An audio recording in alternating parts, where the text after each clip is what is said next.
The Star Wars franchise is the greatest sci-fi series in cinema history. I mean, come on, can you really be surprised we're saying that here? And it's also one likewise laced with so many legendary characters. I'm Ewan, this is What Culture Star Wars, and here are the 10 best Star Wars characters in one scene only.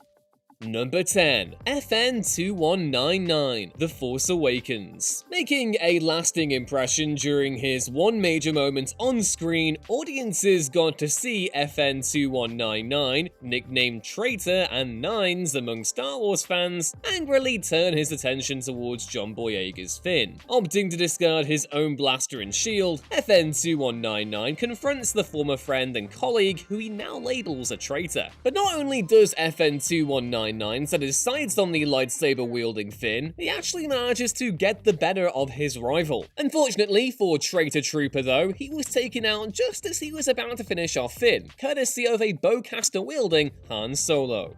Number 9. LABRIA, A New Hope. LABRIA, or Kadusai Malak to give him his full formal name, is only shown in one brief scanning shot during the first Star Wars movie. Depicted as a wretched hive of scum and villainy, Mos Eisley was the sort of place that a young Jedi-in-waiting could find themselves biting off more than they could chew. But not just that, for Mos Eisley served as the perfect introduction to the sorts of creatures and characters awaiting audiences in this movie and the subsequent films that ended up following Star Wars A New Hope. In that regard, nobody set the tone better than the sinister, devil-looking figure named LABRIA. With a mischievous glint of bad intentions in his eyes, all it took was one glance at Kadusai Malak to make the viewer aware that they really weren't in Kansas anymore, making this character massively impactful, at least on a first viewing of Lucas's 77 Game Changer. Elsewhere, the expanded universe material of Star Wars has showcased how LABRIA is a thorough bastard of the highest order. Dubbed the Butcher of Montelian Sarat, he was labelled a war criminal and went into hiding on Mos Eisley, where he'd eventually be apprehended by one Boba Fett. Pretty small galaxy, right?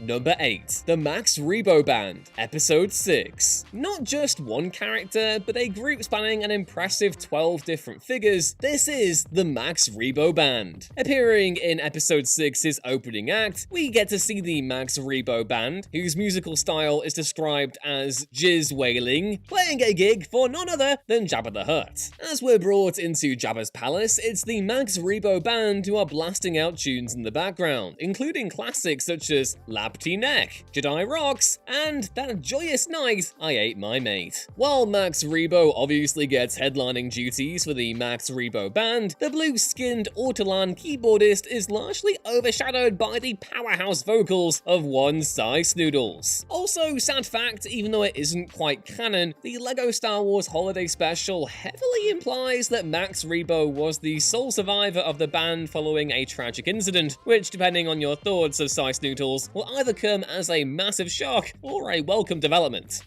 Number 7. Malakili, Episode 6. Another character who had an extremely minor supporting role during the Jabba's Palace moments of Episode 6 is Malakili. Most may know this fella simply as the Rancor Keeper, but his actual name is Malakili and he's a human from Corellia. Likewise, the Rancor that he was tasked with overseeing in Return of the Jedi was called Patissa. What makes Malakili stand out so much during his mere seconds on screen is that he adds a jarring amount of emotional weight to Episode 6's opening act. At first, the audience is left to cheer on Luke as he battles the hulking Rancor, or if you were like me when you were 4 and first watched this film, you had the entire thing fast-forwarded because, dear God, that is some nightmare fuel. Either way, with Luke overcoming the odds to take down the beast, the heaviness of this entire thing hits home when we see the Rancor Keeper step out of the shadows and break down in tears at the death of his beloved best pal. Away from the movies, standard canon saw Malakili become suicidal following the death of Patissa. Left to aimlessly wander the desert looking for purpose in his life, Malakili eventually ended up opening a restaurant on Mos Eisley.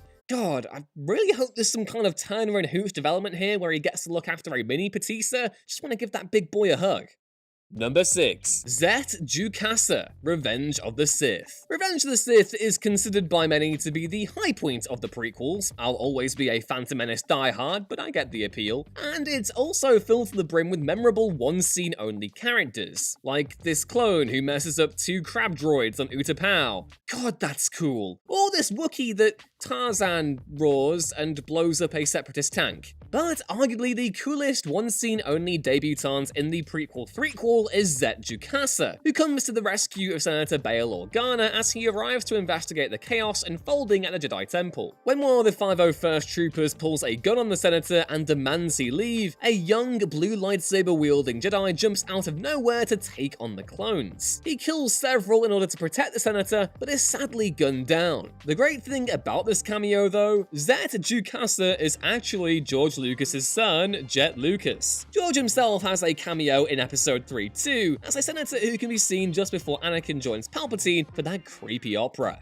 Number 5. YADDLE, the Phantom Menace. Of the same race as Yoda, this Jedi Master is only ever seen in the Phantom Menace as part of the Jedi Council, most famously being one of those to run the rule over the young Anakin Skywalker when Qui-Gon Jinn requested to train the boy. By the time of Attack of the Clones, though, YADDLE had already stepped away from her role in the Jedi Council and so was not present in that movie or in any further big screen features. But do some digging on YADDLE, and it soon becomes apparent that this is a phenomenal character with some truly unique abilities. This is a figure who is revered in folklore as one of the greatest Jedi Masters of all time, and other non-movie Star Wars projects explained how YADDLE had the power to actually slow down someone's bodily functions to the point of near death.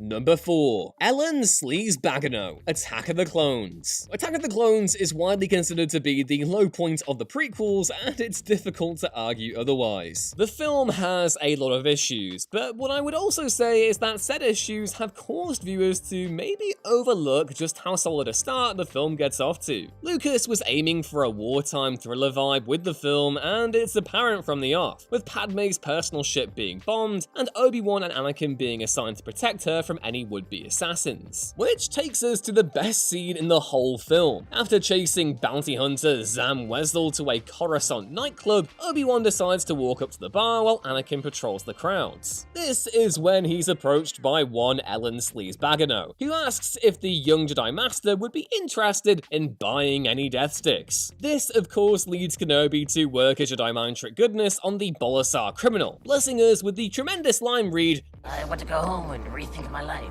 He's hoping he did just that.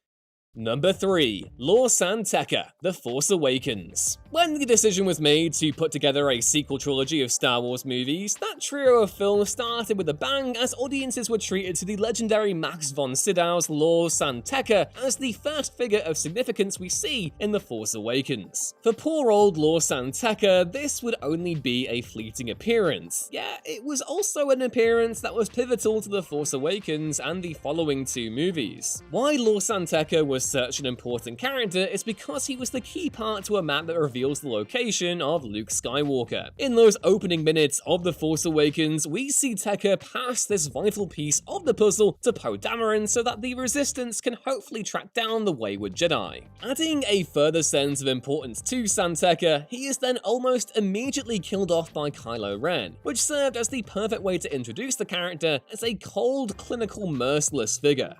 Number 2. GREEDO, A New Hope. The buzz around GREEDO can all be pinpointed to one simple question. Who shot first? Of course, bounty hunter Greedo ends up shot dead by Han Solo in the Mos Eisley Cantina over a dispute about monies owed by Solo to Jabba the Hutt. In the original cut of the movie, Han callously shoots Greedo as the two sit down to discuss business. By the time that Lucas re-released his original trilogy in 1997, however, the scene was changed so that Greedo fired off a shot of his own before Han shot back and killed him. But that wasn't it. For the 2004 version of Star Wars A New Hope changed the scene yet again, so that this time both rivals fired their blasters at nearly the exact same moment. Bafflingly, another change just the other year for the film's arrival on Disney Plus saw Greedo spout "McClunky" before dying. Either way, many a Star Wars fan has a special place in their heart for poor old Greedo.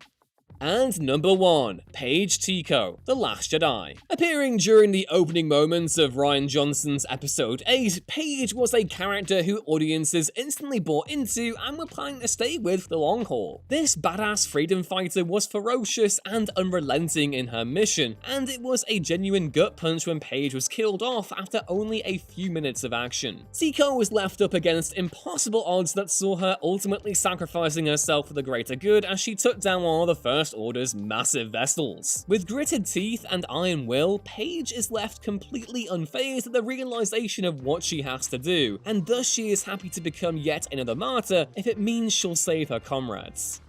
And those were 10 of the best Star Wars characters only in one scene. Annoyed we missed Shaggy from the Clone Wars? Sound off your own suggestions in the comments below. Drop the video a like if you enjoyed it, and subscribe to Our Culture Star Wars 2 so you don't miss another upload. Once again, I've been Ewan. I hope you're doing okay wherever you are in the galaxy, and I will hopefully see you next time.